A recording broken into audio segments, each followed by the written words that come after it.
Hi, Wednesday morning பாப்பாவுக்கு vaccination இருந்துச்சு. So பாப்பாவை குளிக்க வச்சுட்டு ராகி பொரிச்சு தான் பாப்பாவுக்கு பிரேக்ஃபாஸ்ட்டை கொடுக்கலாம் அப்படின்னு சொல்லி நினச்சேன். ஃபர்ஸ்ட்லாம் முந்தின நாள் நைட்டே வந்து ராகி சோக் பண்ணி அதில் பால் எடுத்து அப்படி தான் வந்து கொடுத்துட்ருப்போம். ஸோ இப்போ ஆஃப்டர் 1 இயர் ஆயிடுச்சு அப்படின்றனால வந்துட்டு டேரெக்டாக ராகி மால்ட் யூஸ் பண்ணி வந்து போரிச் பண்ணிடுறது. அதுக்கு வந்துட்டு நான் மில்க் யூஸ் பண்ணிக்குவேன்.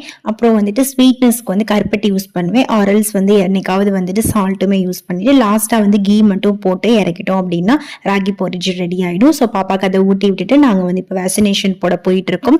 வேக்சினேஷன் போட்டதுமே வந்துட்டு ஆஸ் யூஸ்வல் ரொம்ப அழுதுட்டாங்க. வந்ததுமே பாப்பா தூங்கிட்டாங்க. ஸோ அந்த கேப்லாம் லஞ்ச் ஒர்க் முடிச்சுட்டு இந்த ஸ்வீட்டான டோனட்டை வந்து சாப்பிட்டாச்சு. பேபிஸ்க்கு வேக்சினேஷன் போட்ட டைம்ல ஃபீவர் வரும்ல, அந்த டைம்ல நம்ம ஏசி எல்லாம் யூஸ் பண்ணலாமா அப்படின்னா கண்டிப்பா யூஸ் பண்ணலாம், ஒன்றும் தப்பு இல்லை. நம்ம மைல்டா வச்சுட்டு 24 to 28 டெம்பரேச்சர் வச்சு யூஸ் பண்றப்போ பேபிஸோட டெம்பரேச்சரை மெயின்டைன் பண்றதுக்கு தான் இது ஹெல்ப்ஃபுல்லா இருக்கும்.